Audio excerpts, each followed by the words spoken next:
ജമുന പ്യാരി ആടിനെ കണക്കിന് പുല്ല് തിന്നുകൊണ്ടിരിക്കുന്ന ഈ മരമുണ്ണയ്ക്ക് ഒരു പ്രത്യേക കഴിവുണ്ട്. ഇവൻ തിയേറ്ററിൽ പോയി ഏത് പടം ഫസ്റ്റ് ഡേ കണ്ടാലും ആ പടം പൊട്ടിയിരിക്കും. ഹലോ, നാളെ 9 മണിക്ക് ഫസ്റ്റ് ഷോയാ? ഞാനില്ലാന്ന് തോന്നുന്നു. ഫസ്റ്റ് ഷോ ഞാനും ഉണ്ട്. എടാ പിന്നെ എനിക്ക് നാളെ ഒരു കല്യാണം ഉണ്ടാ, നിങ്ങൾ പോയിട്ട് വാ. ഞാനില്ല. എന്നാ പിന്നെ ഞാനും ഇല്ല. എടാ കല്യാണം പിന്നെ വൈകുന്നേരം ആയാലും പോവല്ല. ഞാനും ഉണ്ട്. നീ എനിക്ക് കൂടെ ഒന്ന് ബുക്ക് ചെയ്യും. എന്നാ പിന്നെ ഞാനും ഉണ്ട്. ഉങ്കൂടെ നാനും വരാൻ, വേണ്ട. പിന്നാലെ നാനും വരാൻ. വന്നിട്ടെന്തിന്? ആ പടം കൂടെ പൊട്ടിക്കാനാണോടാ? മാൻട്രാക്ക് വേണമേ മച്ചു. എന്റെ തലവട്ടം തിയേറ്ററിന്റെ പരിസരത്ത് കണ്ടാൽ ആ പടം മൂഞ്ചിരിക്കും. അത്രയ്ക്ക് എണ്ണം കെട്ടാനാണ് നീ. ഓ, ഇനി അതും എന്റെ തലയിലോട്ട് പോയി. എത്ര പ്രൊഡ്യൂസർമാരുടെ ജീവിതം നശിപ്പിച്ചിട്ടുണ്ടാ നീ. ഈ പൊട്ടിയ പടങ്ങളെല്ലാം കണ്ടപ്പോ നീ എന്റെ കൂടെ ഉണ്ടായിരുന്നല്ലോ. നിനക്ക് നിന്നെ സംശയിച്ചുകൂടി?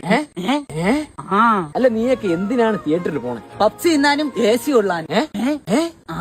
ഇനി നിന്നെ ഏതെങ്കിലും തിയേറ്ററിന്റെ പരിസരത്ത് കണ്ട ഉടമ്പിലെ തലയിരിക്കും, ഉസിർ ഇരിക്കാതെ.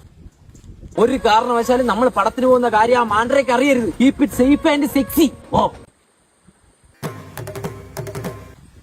ഇതാണോ ഈ കാരണവര് പറയുന്ന സമയം ശരിയില്ലെങ്കിൽ പൂച്ച പുലിയായും പുളി വളിയായും വരുമെന്ന്? മാമു ഇതുവഴി ഒരു പയ്യൻ പോണണ്ട. ഈ നിക്കറ് ഞാൻ എവിടെയോ തൂക്കി മച്ചാനെ ജിഷ്ണു. ഇത് കണ്ട, എന്റെ അപ്പൂപ്പൻ മരിക്കും മുമ്പ് എനിക്ക് തന്നതാണ്. എന്തെങ്കിലും നിന്റെ തന്തയേക്കാൾ എരണം കെട്ടവനെ കാണുകയാണെങ്കിൽ അവൻ ഈ മുണ്ട് കൊടുക്കാൻ പറഞ്ഞു. എന്നാ നീയാണ് ഇതിന് അനുയോജ്യം. എനിക്കെന്തിനീമുണ്ട്? ഒറ്റമുണ്ട് വലിച്ചു കെട്ടി വീട്ടിൽ ഇരുന്ന് സിനിമ കണ്ട ഒരു തിയേറ്ററിന്റെ പരിസരത്ത് തന്നെ കണ്ടുവരും. അങ്ങനെയെങ്കിലും മലയാള സിനിമ രക്ഷപ്പെടുത്തുക.